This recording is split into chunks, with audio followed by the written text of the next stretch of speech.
बाबा जी आप हमारे दर्शकों को ये बताइए कि औरतें जो है दाह संस्कार के वक्त जो है वो शमशान घाट में क्यों नहीं आती?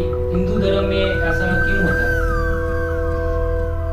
ऐसा ये है कि वेद शास्त्र जो है उसमें जो लिखा हुआ है उसके हिसाब से जो है वो मोहल्ले तक तो वो आ सकती है जी। मोहल्ले के बाहर उसके बाद जो है वो शमशान घाट में अनुचित है। पुराने जमाने में जो है लोग बात जो है वो वहीं तक रहती थी।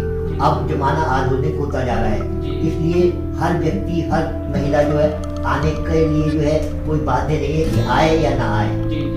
आना चाहे तो आ सकती है, नहीं आना चाहे तो ना आए, लेकिन वेदों के और शास्त्रों के मुताबिक जो है वो जरूरी है कि जो है वो शमशान घाट में ना आए। जी बाबा जी, जैसे हमने YouTube पे जो है और भी काफी सारी वीडियो देखी, उसमें ये बताया गया है कि औरतों का दिल जो है वो नाजुक होता है, वो मुर्दे को जलता हुआ नहीं देख सकती, और औरतों के ऊपर जो है शमशान घाट में जैसे आत्मा वगैरह होती है वो जल्दी अटैक करती है, जो औरतें हैं उनके ऊपर जल्दी अटैक करती है। क्या ये कारण, ये वजह जो वीडियो में उनमें बताया गया है, ये हो सकती है? उसकी वजह ये है कि हो सकती है, लेकिन ऐसा है कि अब आधुनिक युग है।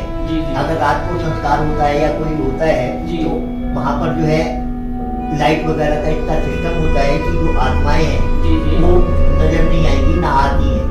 अच्छा, रही बात ये कि औरतों का दिल कमजोर है या नहीं कमजोर है, उस वक्त जो शमशान घाट में जो समारोह चल रहा होता है या जो कार्यक्रम चल रहा होता है उसमें औरतों को ये महसूस नहीं हो पाता कि जो है हवा का चक्कर है या ये चक्कर है या ये चक्कर है, क्योंकि मनुष्यों का जो है वो ज्यादातर संख्या होती है, उसमें उनको अनुभव नहीं होता। एक तरीके से ये लगता है कि जो हम जो है एक सत्संग में या किसी तरीके से जो है समारोह में आए हुए हैं, इस करके उनको महसूस नहीं होता कि हम जो है मुर्दा जला रहे हैं या जो है डेड बॉडी को जला रहे हैं। बाबा जी ये जो है वो पता नहीं चल पाता।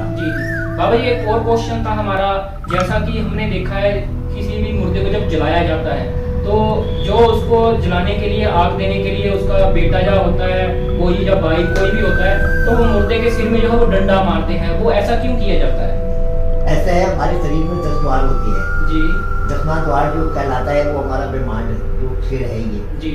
इस सिर को जो है ब्रह्मांड कहते हैं। इसमें जितनी भी हमारी जो यादाश्त है या पूरी जीवन का हमारी जीवनी है या जो भी कुछ है वो, या जो है फिर जो है वो पुरोहित है, पंडित है या तांत्रिक है, जो भी है वो उसकी यादाश्त जो है वो सब अंदर रहती है। वो अगर यदि जो है अगर हम डंडा नहीं लगाते हैं तो ये होता है कि रात को कोई भी मनुष्य जो है तांत्रिक वगैरह जो उस मनुष्य को उठा सकता है और उसकी चीजों का हरण कर सकता है या उसको बस में कर सकता है। वो जो है जो तांत्रिक है वो उसको जो है कवनिंग करेगा। कवनिंग करेगा का मतलब ये बस में कर लेगा, अनुचित उचित सब काम कराएगा उसकी आत्मा से, उसकी आत्मा से। इसलिए जो है 10वें द्वार को जो है वो कपाल क्रिया कहलाती है, उसको जो है फोड़ दिया जाता है सिर को। जैसे आलू जला हो गया, जैसे तुम्हारे जो है बेल होता है नहीं, उसको जो है जब पक जाता है तो ऊपर से नीचे गिरता है तो टूट जाता है, उस वक्त जो है वो कपाल क्रिया की जाती है। उस क्रिया को कपाल क्रिया कहा जाता है।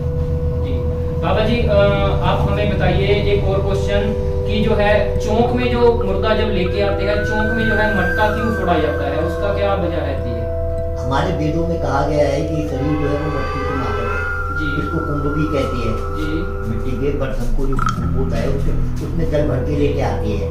जब चौराहा आता है, लास्ट चौराहा जो भी आएगा शमशान घाट के पास, उससे वहाँ पर जो है जो खुलियाँ होती हैं वो गिराई जाती हैं, नाली जो है ऊपर से जो है वो मटकी छोड़ दी जाती है, वो टूट जाती है, क्योंकि हमारा शरीर जो है वो कुंभ के माफक है। जब कुंभ टूटता है, गिर के टूटेगा, तो उस वक्त जो है मनुष्य को ये बात, प्राणी को ये मालूम होगा कि मेरा शरीर जो है खत्म हो चुका, यानी टूट गया।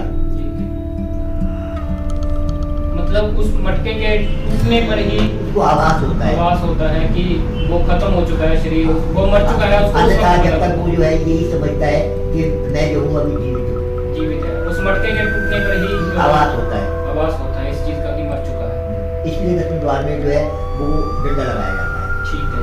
और बाबा जी हमने देखा है जैसे कि कोई मर जाता है, उसके शव के पास जो है एक डंडा रखा जाता है, कान्हा रखता है, अलग अलग जगह पे अलग अलग लैंग्वेज में उसको पता नहीं क्या क्या बोलते होंगे, तो वो किस चीज के लिए उसको कहानी को जो है डंडे को उसके पास रखा जाता है, उसके शव के पास? उसका कारण ये है कि शुरू में जिस वक्त डेथ होती है उस वक्त दाने निकाले जाते हैं।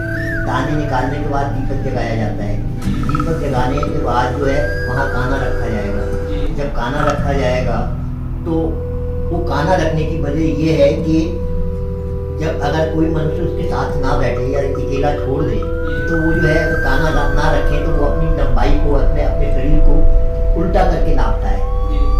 जो मुर्दा होता है उसकी आत्मा अभी जो है इस वक्त जो है वो हम लोग जो है वो सीधे ढंग से नापेंगे, देवते जैसे भी है सीधे ढंग से नापेंगे। उसके बाद जो है अगर यदि बढ़ जाता है तो वो उल्टा होके नापता है।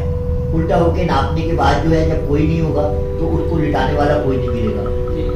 जब काना और जो है मनुष्य जो बैठते हैं वो इसीलिए बैठते हैं कि अपने आप को ना नाप सके। साथ ही ये है कि कोई आदमी कोई जानवर वगैरह जो है उसको खंडित ना करे, इसलिए 4-6 आदमी बैठते हैं। 1-2 आदमी को जो है डर महसूस होता है, इसीलिए उसके बाद जो है पूरी रात जो है कोई ना कोई मनुष्य रहते हैं। मोहल्ले के हो, बाहर के हो, कहीं भी हो, रिश्तेदार हो, अकेला नहीं छोड़ेंगे। और बाबा जी हमने एक और चीज देखी है कि मुर्दे के नाक में जो है रुई डाली जाती है और उसके मुंह में जो है घी डाला जाता है, उसकी क्या वजह रहती है? वो जो है मरने के बाद नहीं, वो तो चिता के ऊपर ही डाला जाता है। चिता के ऊपर? रुई वगैरह जो है वो जब उस वक्त डाली जाती है कि जिस वक्त जो है मिला दुला के तैयार करते हैं मुर्दे को या डेड बॉडी को, उस वक्त जो है वो रुई वगैरह जो है ताकि जो है सभी जो है नासिका जो है उसमें कोई मक्खी या मच्छर या कोई चीज ना घुस पाए। घी वाली बात पूछ रही हूँ तो घी वाली बात तो ये है जब किताबें रखती है उसमें घी, शहद, पंचरत्न वगैरह जो है वो डाले जाते हैं। बाबा जी हमारे दर्शकों को और हमको आप ये बताइए कि शमशान घाट में जो है वो कौन से देवता का वास होता है यहाँ? पहले तो आपको ये जानकारी होनी चाहिए कि शमशान घाट का जो है अर्थ क्या है। शमशान घाट का अर्थ है कि जितने भी प्राणी हैं सब बराबर, उसको वो स्थान जो है वो शमशान घाट कहलाता है। ना गरीबी, ना रईसी, ना नेक, ना भेदभाव। ऐसी जगह जो है जहाँ रास्ता सम हो, एक ही रास्ता है, एक रास्ता होने की वजह से सम कहलाता है। सम कहलाता है घाट उस जगह जहाँ पर जो है संस्कार हो वो घाट कहलाता है। यहाँ पर नदी हो उसके साथ ही जो है संस्कार होते हैं। वहाँ पर जो है मंदिर भी होती है, शिवाला भी होता है, अन्य मूर्तियाँ भी होती हैं। जब अन्य मूर्तियाँ होती हैं उसमें प्रमुख जो है यहाँ पर दो जो है पंथ चलती है, दो धर्म है, एक तो तांत्रिक एक सात्विक। तांत्रिक में जो है वो काली और भैरव, काली, भैरव, हनुमान और महाकाल, इनका जो है वो वास 24 घंटे रहता है। महाकाल भोले शंकर जी। बाकी जो है सात्विकी जो है यदि व्यक्ति सात्विकी है तो सात्विकी ढंग से भी यहाँ पूजा हो सकती है। कारण ये है कि उन दोनों को जो है वो अपने नियम के अनुसार जो है वो पूजा या पाठ या जो भी जिस तरीके की क्रिया करना है उन्होंने वो स्नान वगैरह करने के बाद, शुद्ध होने के बाद ही यहाँ पर पूजा हो सकती है। मेन जो है वो भोलेनाथ है। भोलेनाथ का वास होता है शमशान घाट में। पूजा दोनों हो सकती है, सात्विकी भी और तामसी। सात्विकी लोग रोज करने आते हैं, तामसी जिस दिन निश्चित होता है या जिस दिन जैसा जो बताएगा उसके मुताबिक करती है। बाबा जी कभी ऐसा भी हुआ कि जैसे यहाँ पर कोई तांत्रिक बाबा बोले आपको आके कि मैं यहाँ पे तपस्या कुछ करना है, ऐसा आते हैं जी? क्योंकि ये शहर के अंदर है। अच्छा, फिर पूरे जिले का ये शमशान घाट है। कारण ये है कि जो है यहाँ पर यदि इस तरीके की पूजा या किसी तरीके का कोई काम कराते हैं तो उसमें पब्लिक जो है वो ये ठहराएगी कि ये अच्छा और बुरा काम जो है यहाँ करवाते हैं, इसलिए पब्लिक का मुंह नहीं रोका जा सकता। इसलिए इस तरीके की कोई भी घटना हमारे इधर नहीं हो सकती। अगर होती भी है तो वो बाहर होगी, जो अपने शमशान घाट से बाहर, जैसे गाँव है या आसपास के जो है शमशान घाट है जिले में काफी होते हैं जंगलात में, वहाँ पर पूजा हो सकती है। यहाँ पर पूजा का कोई नुकसान नहीं है, तरीका नहीं है। यहाँ पर कमेटी होने की वजह से पाबंदियाँ लगी, ना रात को यहाँ पर रुका जाता।